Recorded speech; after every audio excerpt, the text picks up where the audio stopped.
You know those albums where there's just one specific song that really stands out among the rest? Doesn't matter if the record itself is average, terrible, or even amazing. There's just one song that is undeniably the best across the entire track list. Well, today we're going to be talking about a few albums that have very obvious best songs. So let's just get started with my first pick.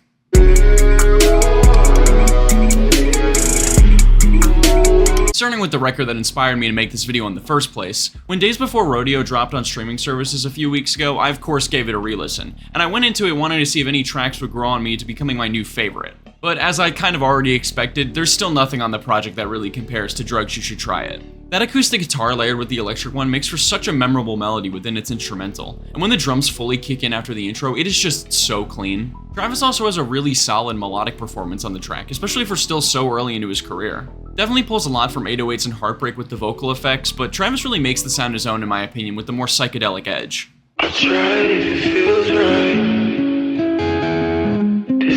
And probably the biggest reason that it's undeniably DBR's best track in my opinion is that it's the one that's aged the best by a mile. Like sure, there's songs like Mamacita and Skyfall that are also pretty great, but they still have a kind of dated sound to them. Drugs You Should Try It on the other hand is aged like fine wine, and to this day is still up there with top 20 Travis Scott songs of all time.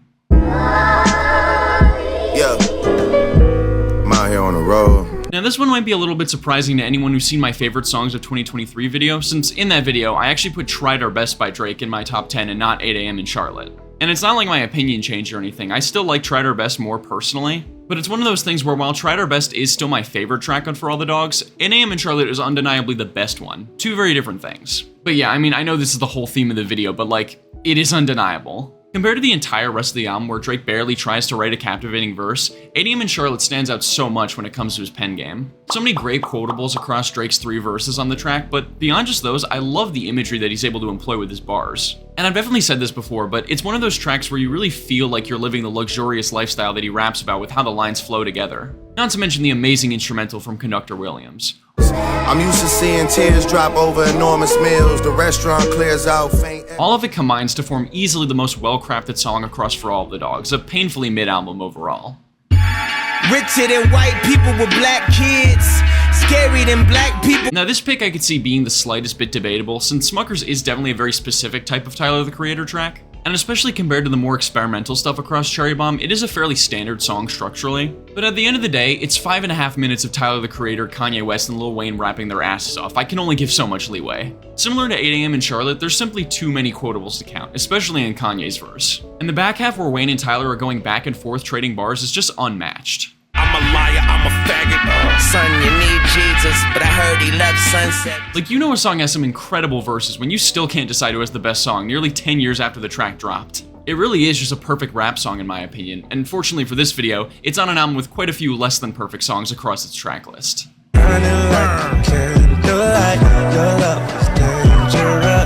Another track on its respective album that I actually didn't consider the best one on first listen. In my original video ranking every song on Vultures, I actually put Back to Me at the #1 spot. But to be fair, I did predict in that video that the whole beautiful big titty butt naked women just don't fall out the sky, you know, thing that Ye does for like 2 minutes on the song would get old extremely quickly. So yeah, with that section of the song becoming virtually intolerable at this point, Burn is by a mile the best track, and probably the only track on the record that's up to Kanye's usual level of quality. I'm sure you've seen this tweet by now, but it kills me with how true it is nowadays. Like, I can't believe there was a time where Kanye was releasing albums where every single song was Burn level quality. It feels like a dream at this point. But ignoring Kanye's whole fall from grace that I've talked about ad nauseum, Burn is still a pretty flawless track. Super gorgeous glistening sample that makes up the instrumental, Ty Dolla $ign's hook is simply addicting, and it features the only verse from Kanye on Vultures that has some actual passion behind it. Who's not entertained by my pain? Who ain't cash a check off my name? Sure, it's pretty brief at less than 2 minutes, but I'd take a song that's a little too short over one that's way too long any day of the week. And again, compared to tracks like Hood Rat, Keys to My Life, and King, it's just leagues above everything else that Vultures has to offer. Bitch, don't get too comfortable. Better not get too comfortable.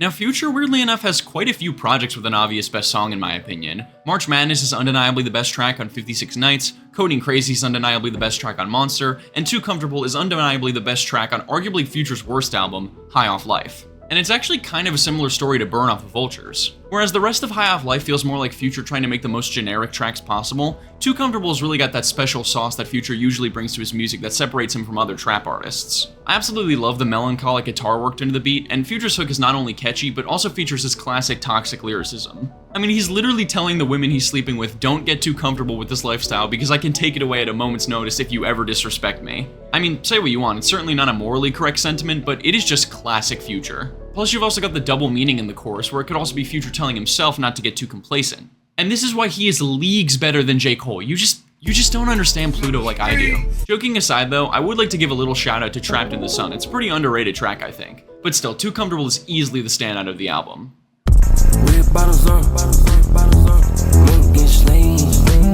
I'll be honest here, I doubt None I Change is undeniably the best track on Afterlight for a lot of Yeat's biggest fans, but as someone more neutral towards Yeat's music, I imagine that there's at least 98% of casual listeners that agree with me that it's definitely the standout song. I mean, it is the most streamed song on the record after all. Not that streams directly equate to quality or anything, but in this case I think it is a testament to the song's wider appeal.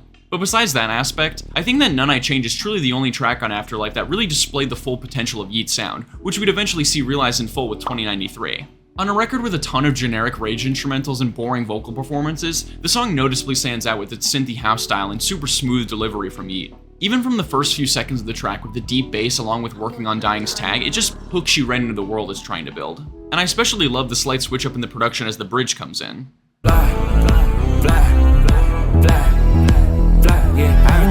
More than anything though, I think it's a song that really convinced a lot of Yeat doubters like myself that he is capable of carving his own lane into the rage rap subgenre, something that can't be said for a majority of its other artists.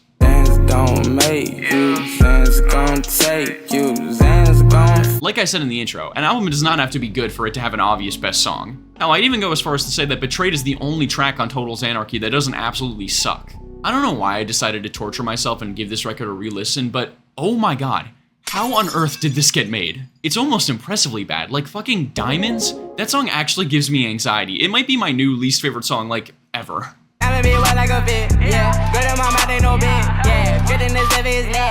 Also, why the fuck is Charlie XCX on a song on here? The whole album is like a fever dream. Let's just talk about Betrayed before I get too mad. And I'll be honest, I don't even love the song or anything, but it's at the very least tolerable. Something that cannot be said for any other track on this track list. I think the somber production by Bobby Johnson actually holds up pretty well, and that flow Lil Xan hits in the first verse is actually super clean. Pop the trunk, I open up, I sold my soul a good price, out of sight, my hoe got talent. The track definitely loses steam after the first chorus when Xan hits us with the infamous "pussy tastes like Skittles" line, but that doesn't take away from the first minute of the song being by far the best piece of music Xan's ever put out. So I'm sure it goes without saying that Betrayed is undeniably the best song on the absolute dumpster fire that is Total Xanarchy.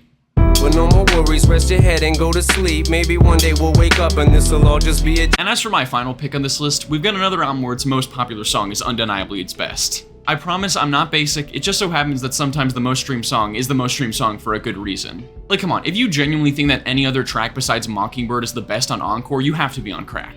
And this is one of those times like Betrayed where I don't even like the song an insane amount, but nearly everything else on Encore is so dogshit that it makes Mockingbird the standout by comparison. I've said it before, and I'll say it again, why can't Eminem rap like this anymore? I mean, compare his super smooth, understated delivery here to Temporary off of The Death of Slim Shady. Both songs have a similar subject matter, but Eminem's flow is leagues better on the former, which in turn makes it so much more listenable.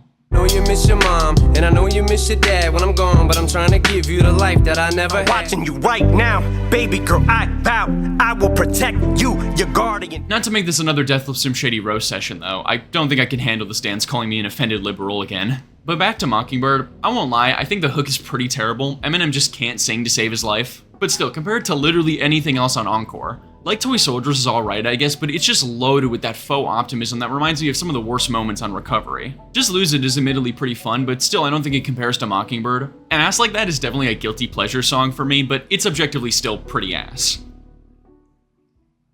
It'd make my pee-pee go. And then what else is there to compare? Puke? My First Single? Rain Man? Big Weenie? It's the fucking Trenches.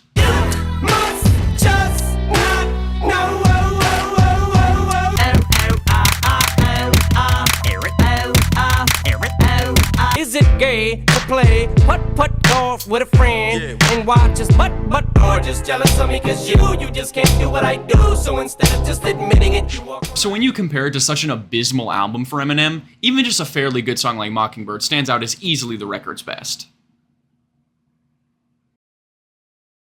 So, those are 8 albums with what I would consider very obvious best songs. If you enjoyed, make sure to hit the like button and subscribe to my channel with the bell rung to see new uploads from me every single Saturday and sometimes Wednesday, unless I say otherwise in my community posts. Also, leave a comment letting me know what albums you think I might have missed in this category, or some albums on my list that you think has a different best song. And finally, as always, if you'd like to support the channel further, you can now become a member and receive early access to my videos, as well as a special shout out from me in them, as you'll see on screen right now. So join up if you're interested, it really does help me out a lot.